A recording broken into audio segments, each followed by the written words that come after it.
presentation will be recorded. Good evening and welcome to Junior Parent Night. Thank you for taking the time out of your busy schedule to join us this evening. My name is Leslie Felipe, and joining me is Heather Lowe, our new college counselor. So Heather and I will be your two presenters for this evening. And before we get started, I'd like to thank the MVLA Foundation. Without them, we wouldn't be able to host evenings like this. So the entire College and Career Center, along with many other programs on campus, are fully funded by our foundation. So at this point, I'm going to go ahead and let Heather introduce herself and tell you what our agenda is for this evening. All right. I'm Miss Lowe. I have been blowing up your inboxes a little bit. I apologize for that. I'm your new college counselor, replacing Jessica Yastani.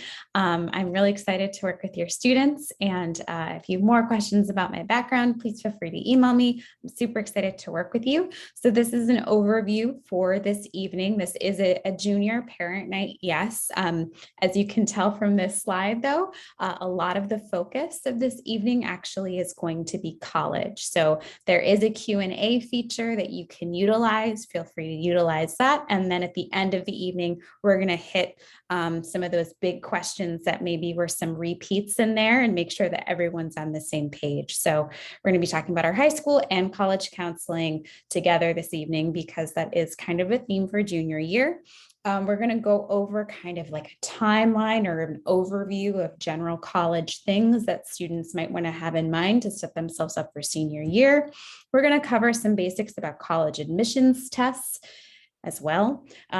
Go over different types of colleges. So maybe you have a notepad around perhaps, but it is kind of helpful to just get the lay of the land in terms of colleges, an overview of financial aid, and then rounding that out with how to build a college list and getting some of those ideas. All righty. Okay, so this is a picture of our counseling team. We have 7 academic counselors: Jamie Iver, Mariella Ho, David Marroquin. Joining us this year is Natalie Rodriguez Garcia, who's taking over Marty McGurk's caseload. We have Jamie Phillips, Joel Romo Gonzalez, and Linda Shorts. And again, your 2 college counselors. I'm Leslie Felipe and Heather Lowe. Okay, so in the next few weeks, your academic counselor will be meeting with your juniors for a one-on-one interview. And the purpose of this meeting is for the counselor to really go over student goals, accomplishments, and their activities. This is really a great way for them to collect insight on your students' growth and character. And really the point is for them to write that counselor letter of recommendation in the senior year. So parents will not be invited to this meeting. In lieu of that, you'll get to meet with us and your junior a second semester. Okay, can we move to the next slide? Okay, thank you. Okay, so these are all the college counseling services that we offer for your juniors. So we have college rep visits, which are hosted virtually this year. We have over 100 colleges that have already come, and they're continuing to be hosted. They are in our library this year, and Ms. Lowe is meeting with the students virtually with the students and the college representative. But it's really a great way for students to learn about the colleges, things beyond what you can find on the website, and a way for them to ask questions from an admissions representative. In January, we are going to be presenting in all of the US history classes for juniors. So they will get a college process overview, very similar to the presentation that you're getting tonight. And then once we give that overview, students will be invited to make individual appointments with one of us during the spring semester. And again, Parents are invited to attend this meeting, but it is not mandatory. So students will be meeting with us in person in the College and Career Center. And then if parents would like to join us, you will be joining us virtually. Okay, and that's something that we'll be doing throughout the entire second semester. Okay, another really great event that we have in April is Countdown to College. And so this is an annual event that we share with Los Altos. So we alternate sites. This year, we're not certain if it's going to be virtual or in person, but there are a lot of great sessions that students and parents will be able to attend, with topics ranging from how to approach the letters of recommendation to looking at different STEM programs to how to approach the UC personal insight questions or the Common App essay. Okay, and that event is geared towards juniors, so it's a really great event for students and parents. We have the Naviance and CCC websites, which are really great resources for students. We will update them throughout the year with things like job postings, summer programs, and internships. Okay, and then we have also a series of workshops coming up for different grade levels. So please check our CCC websites for the schedule and various topics that will be coming up.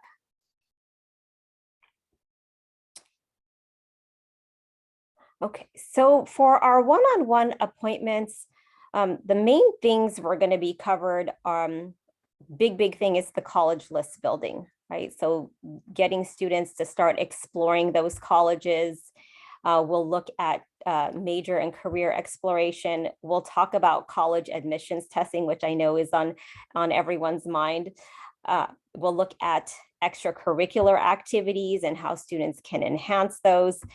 We will do a transcript review, so everything they've done through junior year, and then we will talk about summer planning.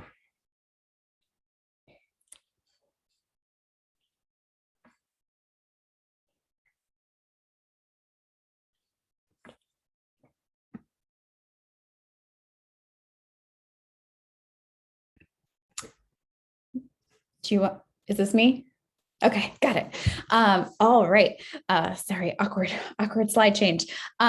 Okay, so when it comes to the preparation for the junior year, here's a general overview.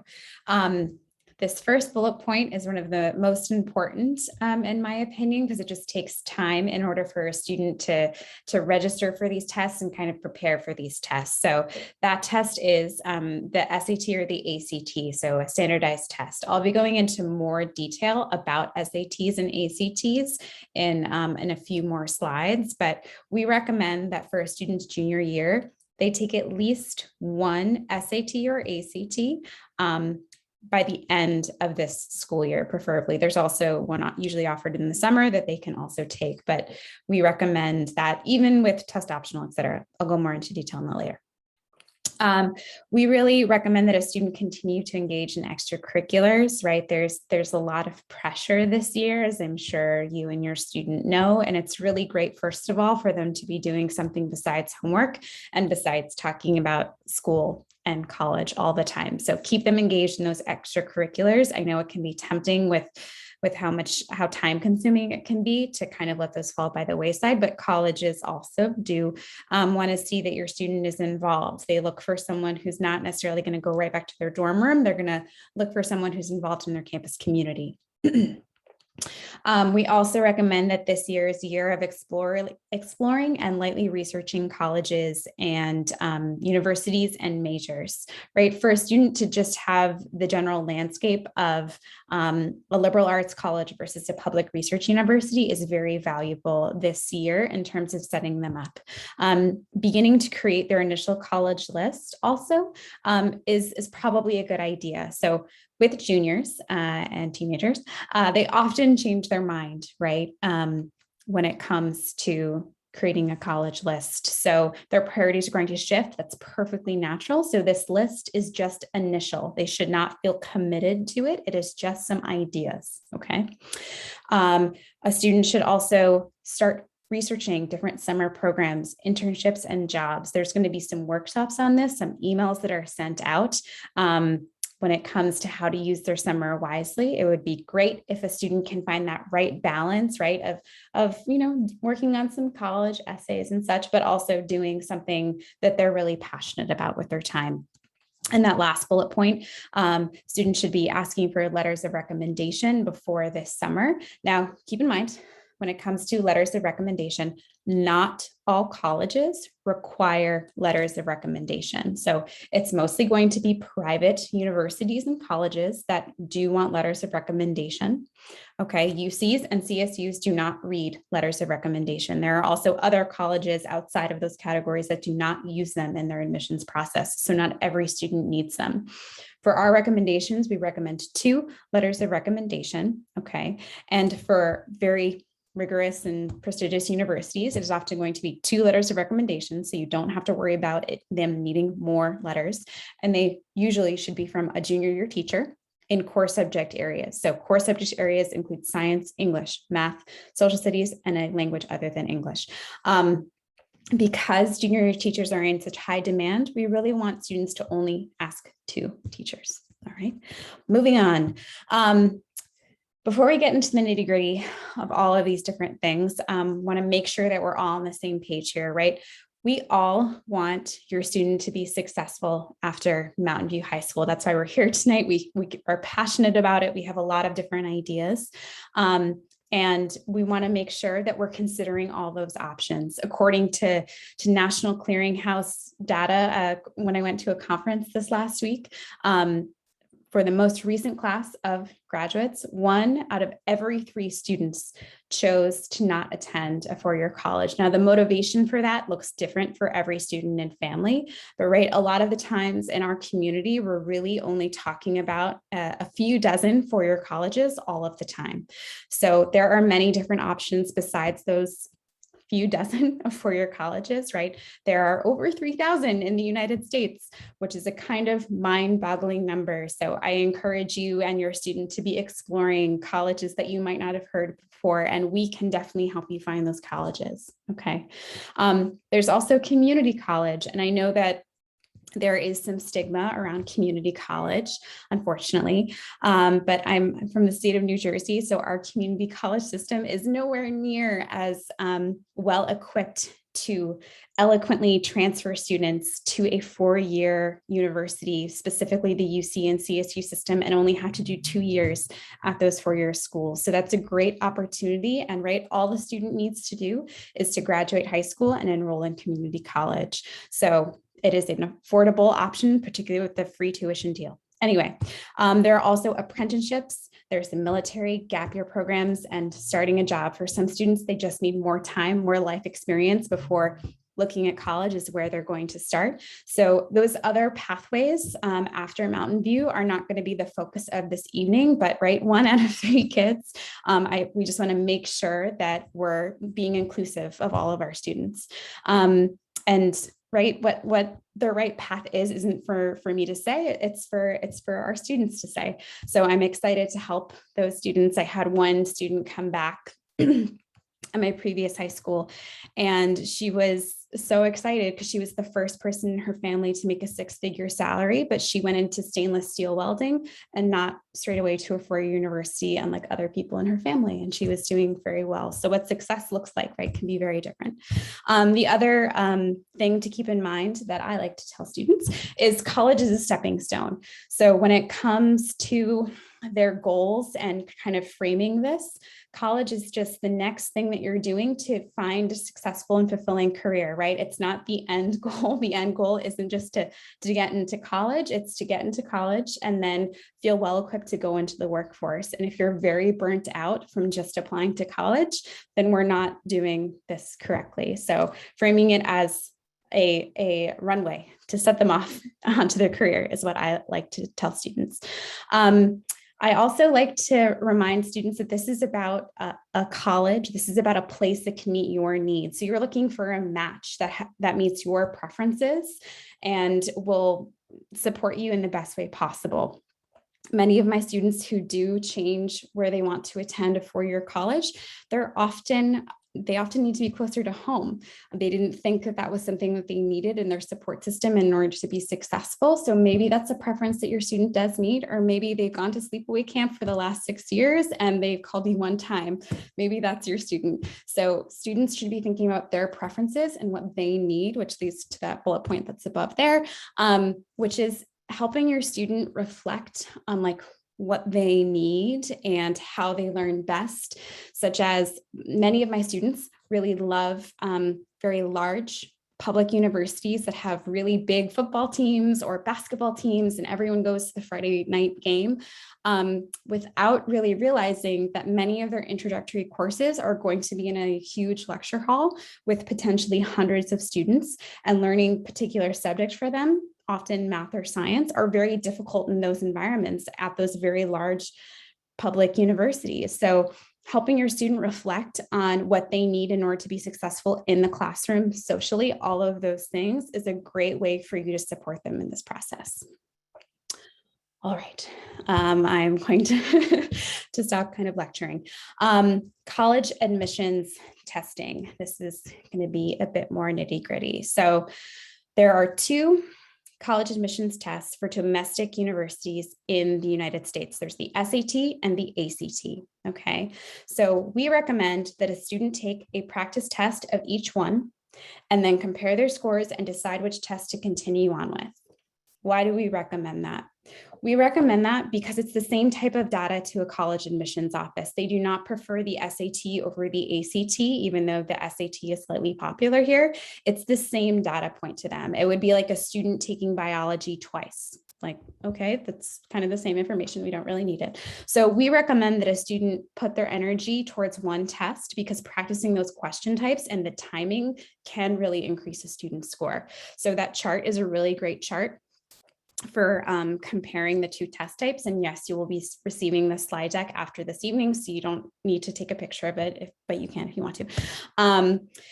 But it is helpful for a student to focus on one. When it comes to the differences between the two, there are some pretty obvious things right there. Are the 4 parts on the ACT, and on the SAT, there are only the 2, and then the score scales are different. And the ACT is an average for between the 4 sections versus the SAT, where you just add the 2 800 sections in order to get the total score out of the 1600.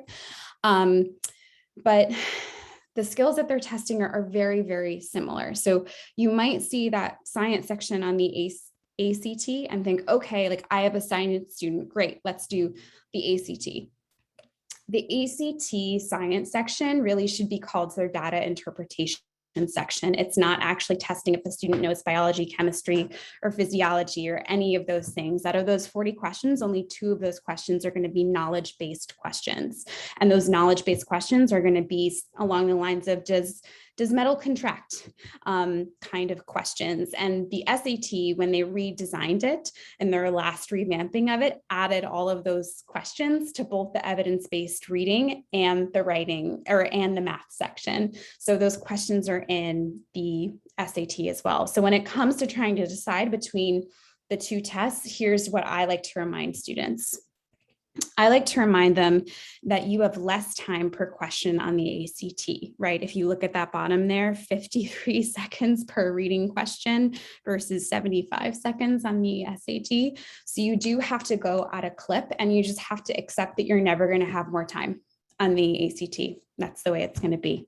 But the way they ask questions is very straightforward on the ACT in exchange for having less time per question. On the SAT, you're going to have more time per question, but it's going to be harder to figure out what they're asking you. Okay, so it depends on the way you like to be challenged. Because you have a little bit more time to play with on the SAT per question, and we offer the PSAT at Mountain View, some students really choose the SAT because they're just more used to it. And if your student has questions about which test to go with, you can let us know. But you're also going to see these bullet points, right, about the UCs being test free and that many colleges are test optional or test free or test blind or test. So yes, because of the COVID-19 pandemic, many college admissions offices have revisited their testing policy.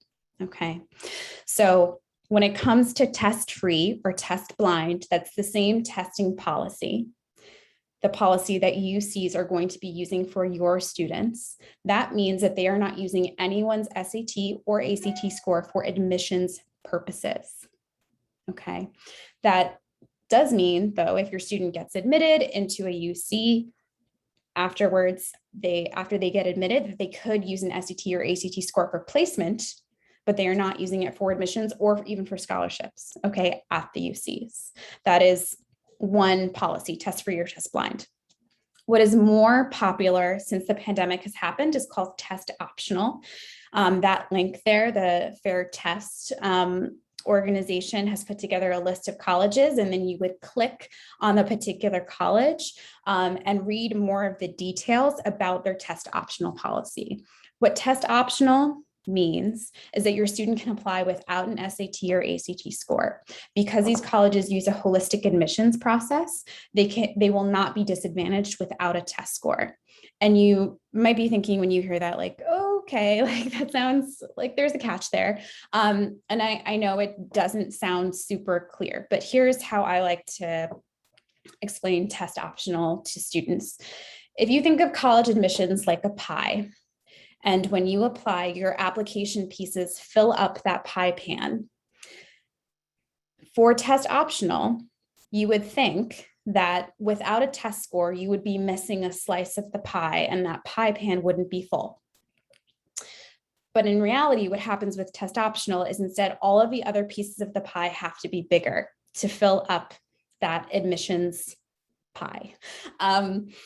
So they're going to rely on other parts of the student's application in order to determine if they are a match for their school. Colleges are approaching this differently. So many students have questions, and right, for your juniors, not all colleges have decided what test policy they are going to use, right? UCs are on there, but CSUs have not decided what they're going to require. So that's why we really recommend that students still spend some time taking testing this year. And if they're not a strong test taker, they don't have to use it, right? They can pursue the test optional admissions process. They can do the test free schools like the UCs, and they still have many, many options. Okay. All right. Enough about testing. I believe, yes. Okay. Okay. On to our California public higher education institutions. So we have two really great four-year public higher education institutions in California. We have the California State University System, or CSU, and then we have the University of California System, or the UC system. Some main differences between these campuses: the CSU system is a much larger system with 23 campuses. There are going to be many large campuses, many medium-sized colleges throughout the state of California. So as north as Humboldt and as south as San Diego. So actually, I want to mention that the CSU Humboldt is going to be the third Cal Poly campus. And so they've gotten a tremendous amount of funding to ramp that up to be more technical, STEM-based. Okay, and then we have the 9 undergraduate campuses of the UC system. The 10th campus, UC San Francisco, does not take students directly out of high school. Okay, and our newest campus is going to be UC Merced. Okay, so a couple of differences also. The UC system is going to be a bit more competitive to get in. A 2.0 minimum GPA for CSU, 3.0 minimum GPA for UC. Just keeping in mind that, you know, many of the campuses are more selective. For CSU, San Diego and Cal Poly are the most selective campuses. And so having minimum GPAs will not get a student admitted. Those two campuses in particular have GPAs that are well above a 4.0. And then within the UC system, again, most of the campuses are very selective. So minimum GPAs will generally not get a student admitted. Okay. The CSU system is going to be more career and professional focused. So they're really working on getting that undergraduate training and leading students into great jobs right out of college. Okay. Whereas the UC system has a more interdisciplinary emphasis and research focus. They are going to be more theoretically based and analytical. And so you're going to get a lot of professors there who were hired there to do research rather than focus on that teaching. Okay. The application periods between the two systems are going to be a little bit different. So the CSU application just opened on October 1st. And then they will, for most campuses, they are going to close on November 30th. It's a very simple application. They don't look at essays, again, no letters of recommendation, and there are no extracurriculars for most campuses. Cal Poly is one campus that will look at some extracurriculars. And then for the UC system, the application actually opened on August 1st. So students can complete everything on the application, but they have to wait until November 1st to actually hit that submit button. Okay, so for UCs, it's November 1st through November 30th for submission. Okay, so for the UC system, the application is a little bit more complicated. They are going to ask for an activities and an awards section, but they do, like Ms. Lowe said, they don't ask for letters of recommendation, but they do have the personal insight questions, which should be looked at more as interview questions rather than as essays. So that's something that right now we're working with seniors on. We're working and reviewing with them. So that's an option that your students will have next year, that we will be able to review those before they submit them. Okay. Next slide, please. Okay, another really great option for students is community college. Okay, so with community college, there's many different options that students can do. So one of the biggest reasons that students will go to community college is that it can save students a lot of money. So it is $46 a unit, but actually right now, tuition is free for students who qualify. Okay. So there, basically, if you're a California resident, you went to high school in California, you can get free tuition under the California Promise Grant for 2 years, and then be able to transfer on to a 4-year college. It's really a great way for students to explore different majors. Maybe students are not ready to go on to 4-year college yet, they're not prepared, and so they want time to explore. This is a really great place to do that and saving money at the same time. Another reason is perhaps a student didn't get into the college of their choice.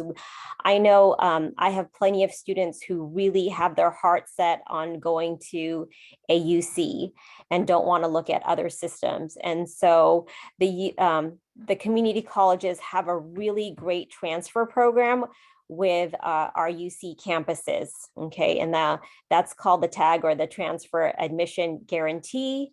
And then the ADT is the Associate Degree for Transfer. And that's the transfer program that the community colleges have set up with the CSU system. So those are really great programs. Students can also transfer to private colleges as well. Again, so it's a great way to get free tuition for 2 years and then raise your grades or whatever it needs to be to get into that 4-year college of your choice. So another reason students may choose community college is that their career path does not require a 4-year degree. Okay, so Different community colleges have different career technical education programs. Some really popular ones, nursing is a great place to get started. So they have an associate degree for nursing, or the ADN, where students can actually get an RN degree from community college. They have different programs: dental hygiene, pharmacy technology, automotive technology. So if students are interested in career technical education programs, again, different community colleges will offer different programs. And community college is very different from high school. There's not a residency requirement, so you're not required to go to Foothill or De Anza, although they are our local ones and we have a partnership with them. Students can go to the College of San Mateo or Evergreen Community College, whatever community college they would like to attend. And then lastly, the great thing about community college is it is open enrollment. So all students are accepted. Okay. Again, some students, again, are not ready to leave home after our high school. Maybe they have family obligations that keep them at home. So great opportunity for them. Okay. So next we have the private colleges, and there are so many different private university options in the United States. Private colleges do tend to be smaller than the public university. So they range from really, really small, to under 1,000 students to, more medium-sized universities, about 5,000, 10,000 students. Okay, so it really depends on what students are looking for. These institutions tend to have smaller class sizes where students can form relationships with their professors. They're less likely to have classes taught by graduate students. And although the sticker price can initially be more expensive than in-state publics, they can oftentimes end up being cheaper because of better need-based aid or merit-based aid. And that's going to depend on the school. Okay, so our very selective colleges like our Ivies and our Stanfords give really, really great financial aid for students who qualify for that, but they don't give any merit aid, mainly because they don't have to.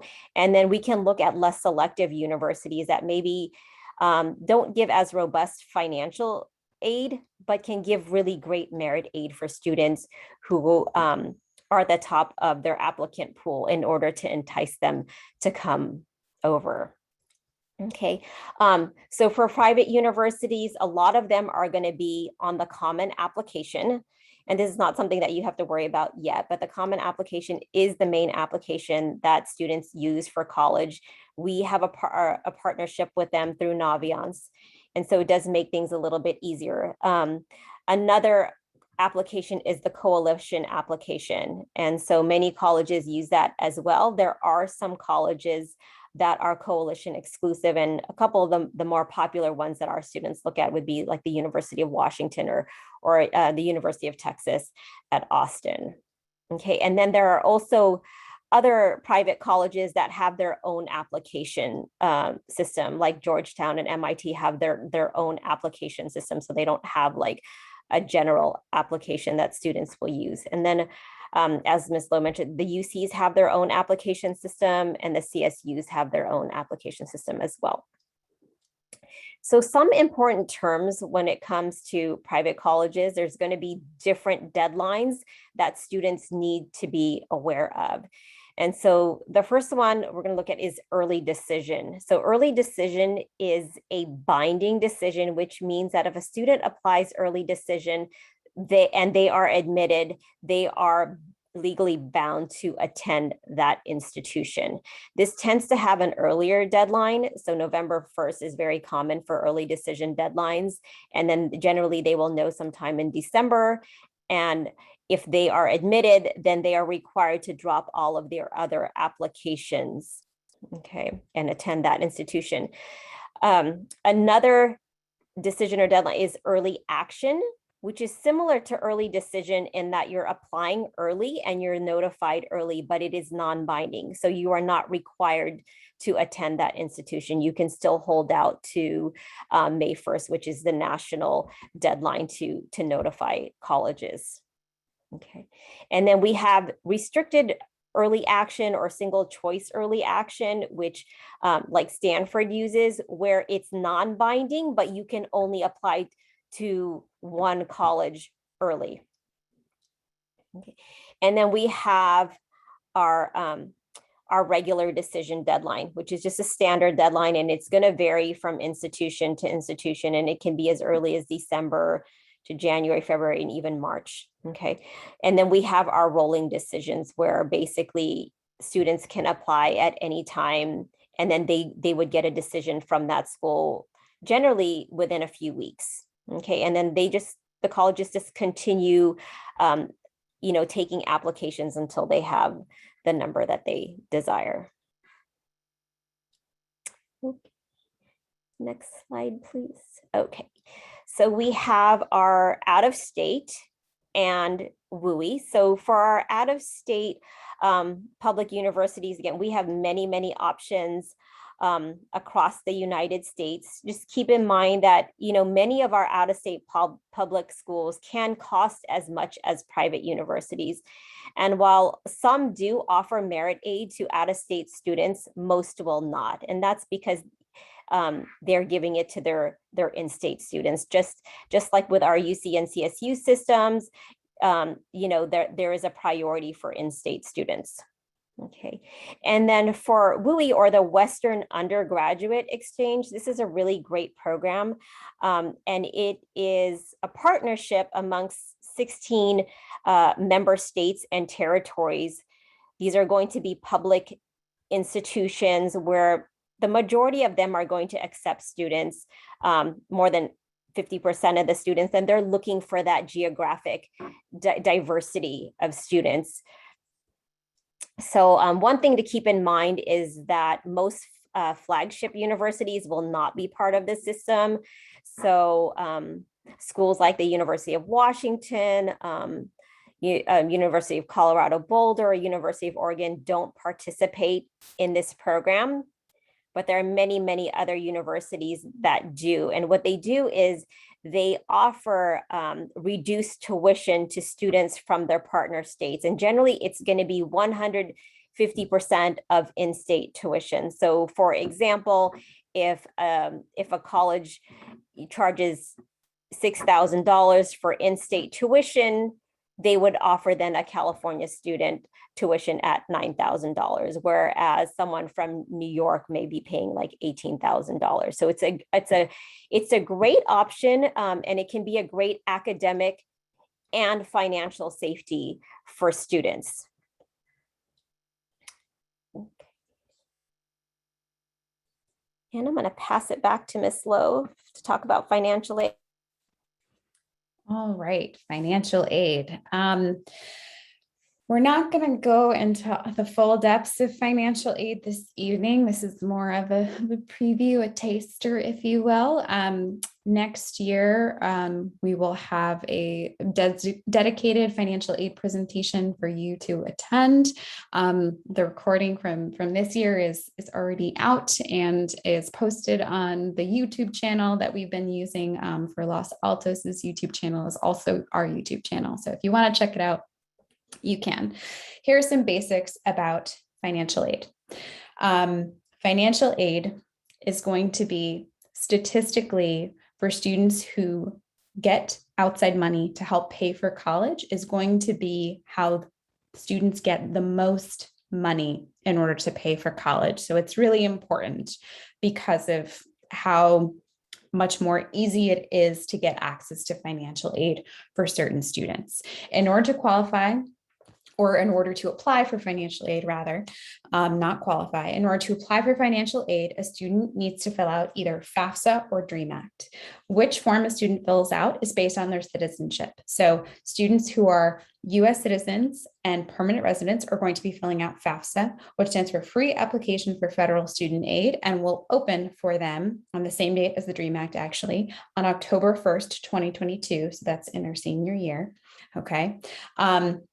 For our undocumented and DACA students, they are going to be completing what's called the California DREAM Act. Okay, so both forms are going to be very similar, but FAFSA is processed by the U.S. Department of Education, and DREAM Act is processed by the California Student Aid Commission. Okay, by filling out either of these forms, a student is putting their name in the hat in order to get access to different buckets of money.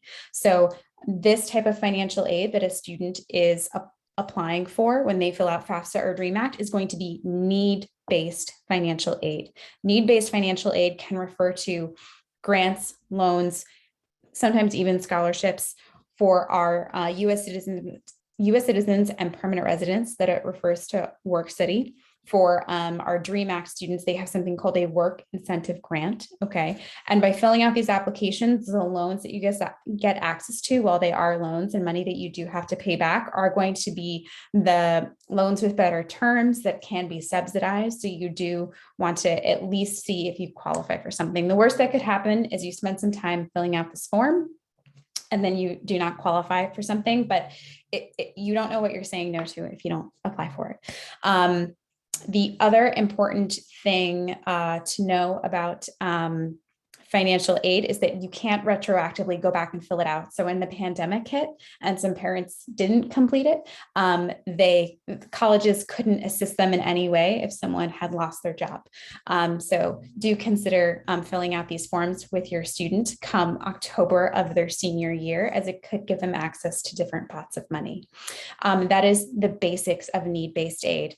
The other thing to know about is that for need-based aid, some colleges required another form that's called the CSS profile. The CSS profile is only required by particular, often private universities and colleges, that instead of using only federal methodology, they also use institutional methodology to create financial aid packages. Okay, some colleges will ask you for it. It is a thing that they do require, and it's unfortunately more detailed than FAFSA or DREAM Act. The other thing to note is merit-based financial aid. So if your student doesn't qualify for need-based aid because you make quote unquote too much money, merit-based aid is going to be aid that's based off of your students' either GPA and or test scores, or just GPA. Sometimes it depends on the college.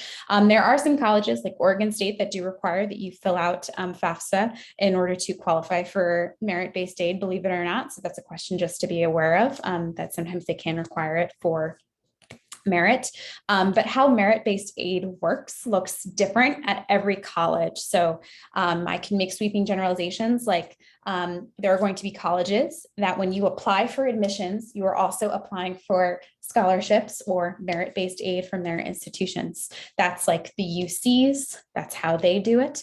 USC, same thing. You apply by their priority deadline, you fill out their application, you are applying for merit-based financial aid.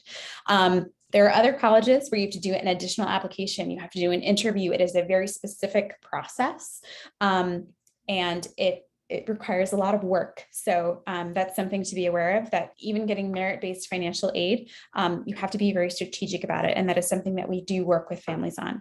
Something else to note, not to make things more complicated, is that the U.S. Department of Education is in the process of simplifying FAFSA. So hopefully it should be easier for you and your family, but the formula is gonna change a little bit. So just be aware that whenever there are changes that they often make to these applications, often there are glitches. Another fun fact that we'll highlight for you tonight, and this will be the last thing I say about financial aid, is a net price calculator. A net price calculator is a great tool that the U.S. Department of Education requires that colleges have on their website. I will often tell a student to just Google the name of the college and then net price calculator. And what this tool is meant to do is it's meant to help you and your family actually estimate the cost of attendance of a college. So it can be very hard to tell based on just the sticker price, right? All of the possible things that you could have to pay for, including tuition, room and board, books, personal expenses. It can be very hard to tell from that price how much financial aid you could qualify for, and then the difference between the two would actually be the price that you would have to pay. The net price calculator is meant to help you and your family estimate that. So I strongly recommend using it. You can get an idea of like what financial aid you may or may not qualify for. It can be very helpful.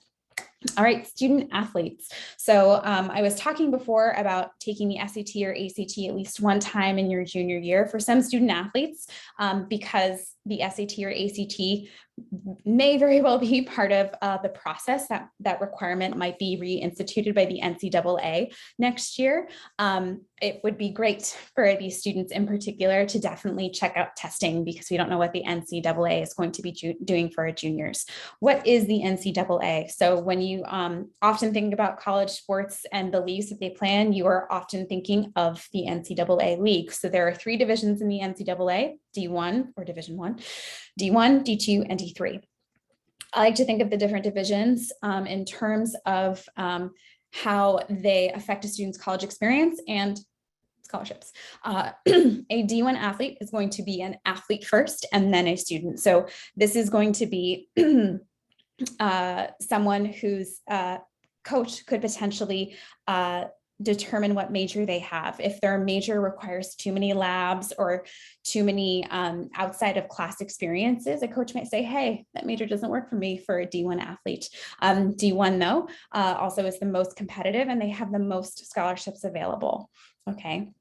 D2 athletes are often going to be a bit of both. So they are both a student and an athlete. There are some scholarships still available. And then D3, there are no athletic scholarships available, but they are a student first, and then they are an athlete. So it's a bit less competitive sometimes. Depends on the school, depends on the sport, but those are the basics of the different leagues, divisions. We recommend that if your student is thinking of being recruited, that they do create an account for themselves on this website, eligibilitycenter.org, because there are particular academic requirements for the NCAA. If your student is planning on being college eligible, they're probably going to meet those requirements very easily.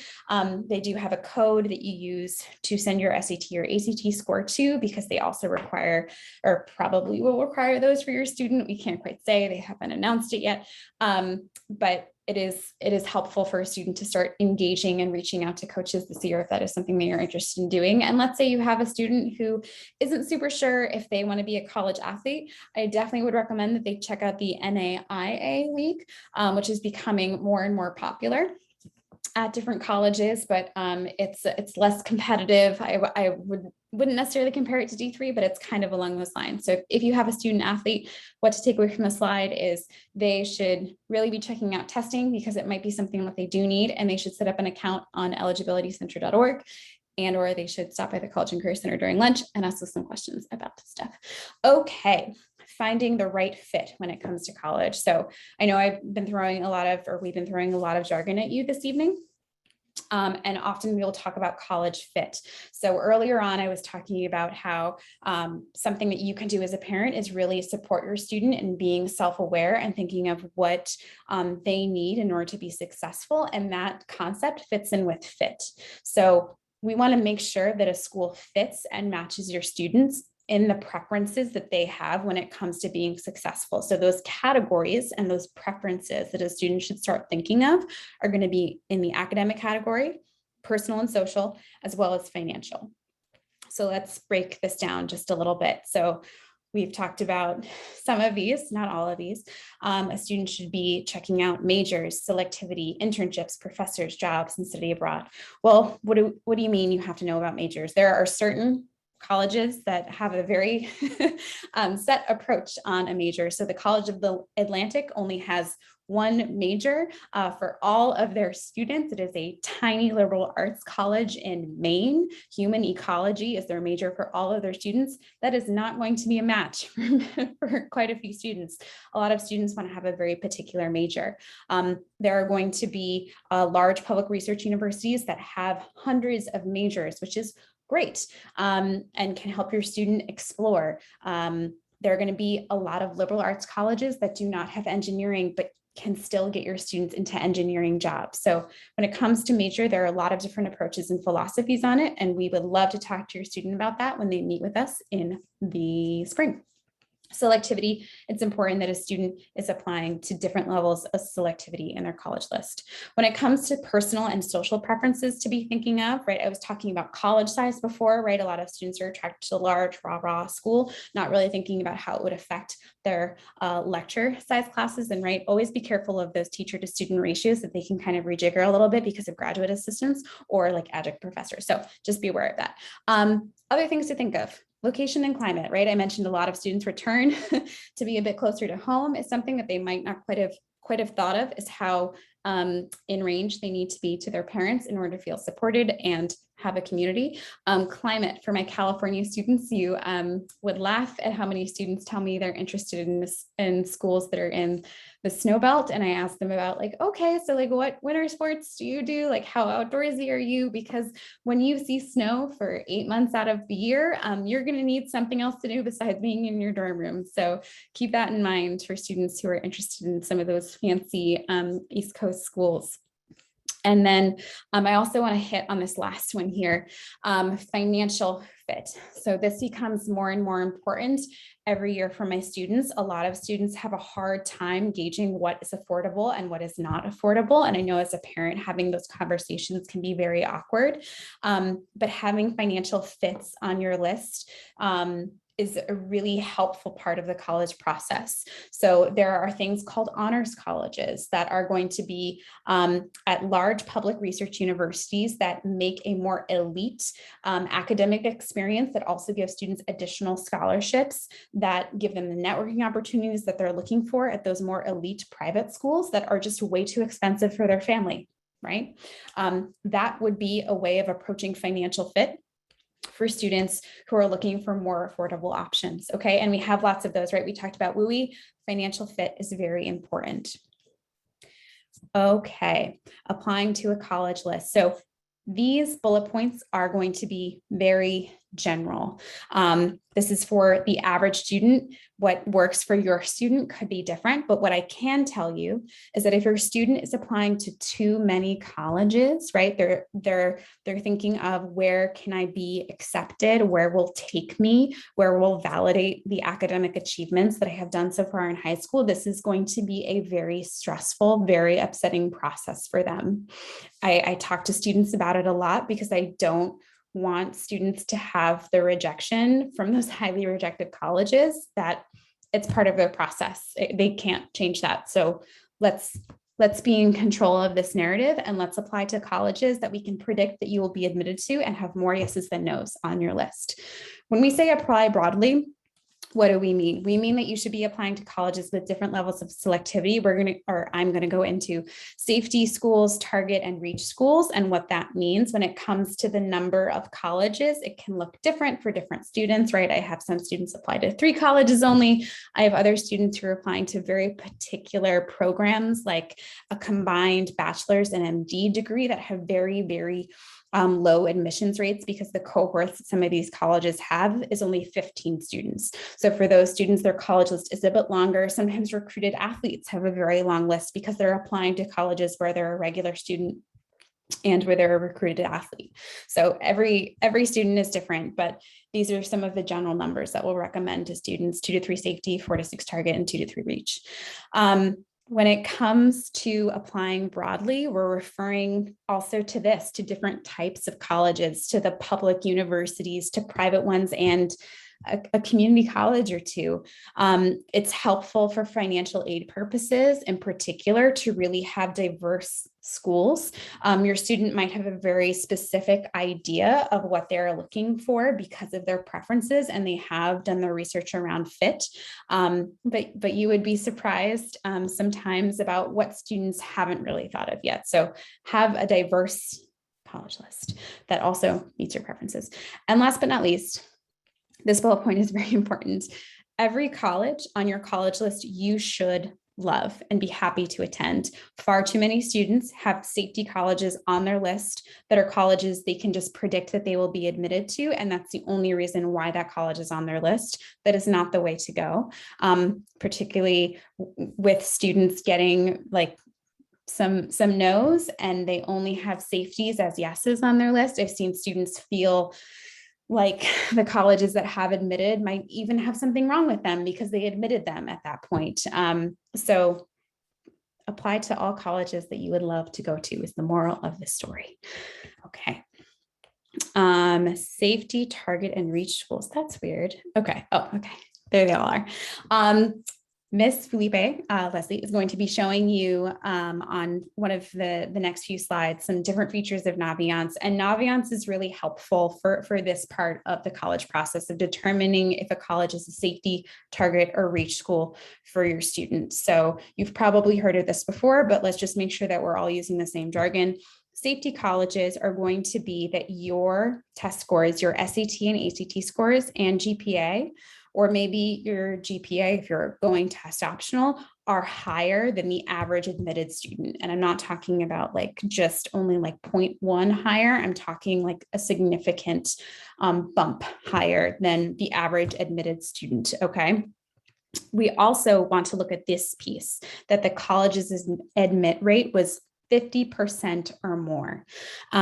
You want an admissions rate that is on the higher side for safety colleges, because when it is below a particular percentage, it is too unpredictable, even if your student is higher than the average admitted GPA and test score, to predict that it will be a safety college. Target, your students' test scores and GPA match the average test score of a student submitted or of a student's admitted to that college. All right. And their admissions rate can be less than 50%. When it comes to a reach school, it's going to be a school that the average admitted students' test scores and GPA is higher than your student, right? This is the 2 to 3 number on a student's list that we recommended, was that many reach schools. There are going to be some really competitive colleges that have such a low admissions rate that that I don't even like to think of them as reach schools. They're more of like lottery schools, right? It's like it is going to be, even if you are like close to that range or in that range, their admissions rate is so low, it's far less than 30%, that we just have to say that it is a reach school for your student, or a lottery school. All righty. Oops. And I believe this is you now, Leslie. Okay, thank you. Okay, so we just wanted to share some tools for exploring colleges that you and your student may find useful. So the really popular guidebooks are the FIS guide, which we carry several in the College and Career Center, and then students are welcome to come in and borrow those, and the Princeton Review. So really great descriptions of the colleges. They talk about admit rates and just they give some great detailed perspectives of these colleges. Some great websites for students and parents to look at. We have a list of things here. Unigo gives like more of a student perspective. That's a really great one to look at. LinkedIn is a great place for you to look at like alumni. So what are students doing after they've graduated? Where do they live? What companies are they working for?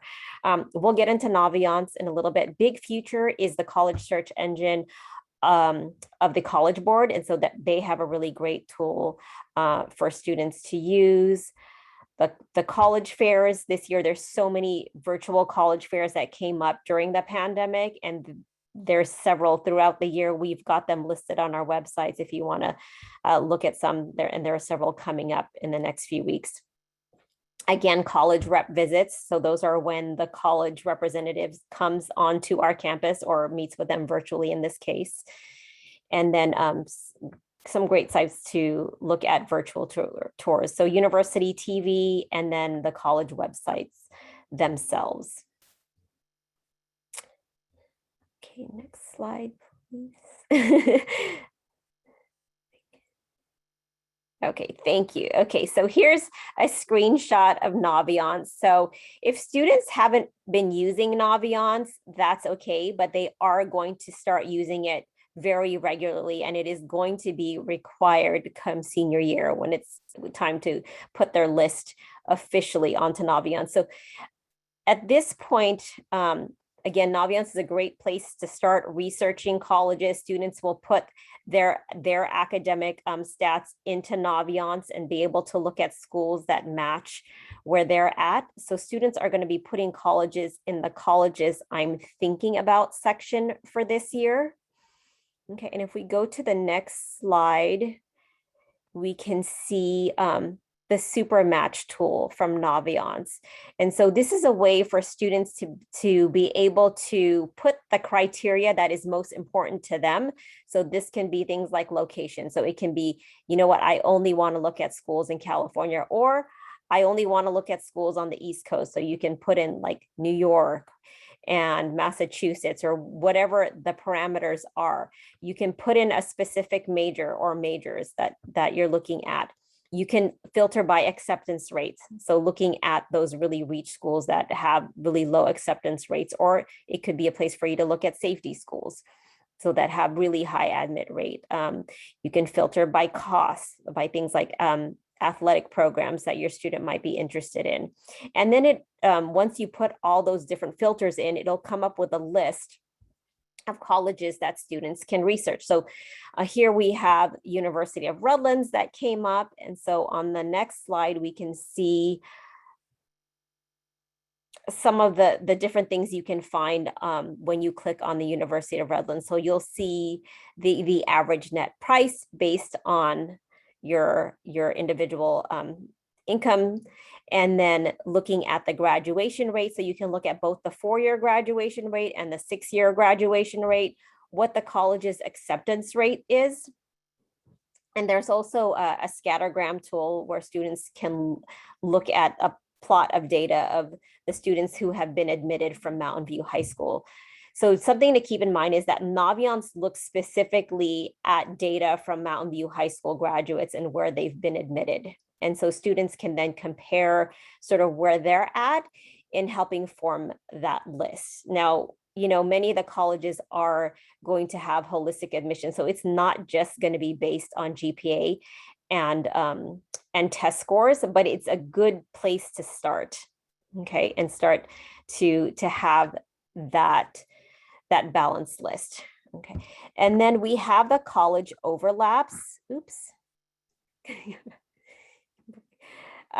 So the college overlaps is where you can look at, so students who applied to the University of Redlands also applied to these other schools. So you can look at schools that are similar and research those schools as well. And then we have the deadlines and the varying deadlines that they may have. So you'll be able to see if they have early decision or early action. And while I'll say that Naviance is a great tool to start exploring, you always want to look at the school's website directly, because that's going to have the most accurate, most up-to-date information. Okay. And so that concludes our presentation for this evening. I hope that you found it informative. I would like to ask if you could take a screenshot of this. And again, we will send this to you. If you could go onto the parent survey so that we know how to improve our presentations for the future. And so there are only about 5 questions on there, but it really does help us plan and prepare for future presentations for all of you. And so at this point, we're going to go ahead and stop recording. But if there are some questions that you'd like to ask,